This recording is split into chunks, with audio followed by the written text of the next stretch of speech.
চলো birthday special লুকটা share করতে তোমাদের সাথে কিছু হার্ট টু হার্ট কথা বলি। আগে আমার খুব এই জিনিসটা কাজ করতো যে আমার জন্মদিনে আমাকে কে ১২টাই উইশ করছে সেটা আমি ভীষণভাবে মনে রাখতাম এবং আমাকে কে উইশ করছে আমি সেটাও মনে রাখতাম। হ্যাঁ, জিনিসটা ভীষণ বোকা, বোকা লাগলেও বাট আমার মতো আশা করছি অনেকেই আছে। আমি একদম সত্যি কথা বলছি। আমি দেখতাম আমাকে বার্থডেতে যে উইশ করছে আমিও তাকে বার্থডেতে উইশ করব।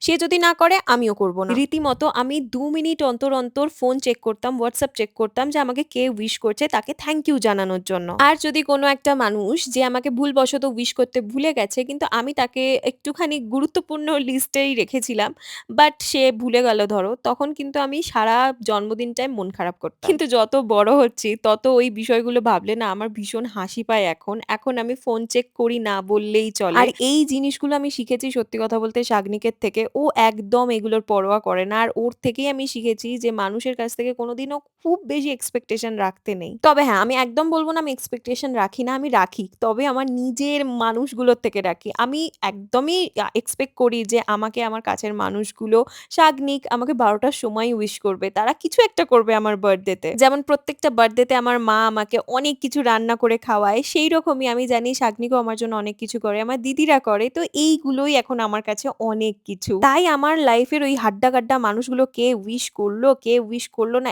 এই নিয়ে জাস্ট আমি বদারই করি না এখন। তো এই ছিল আজকের মতো। টাটা!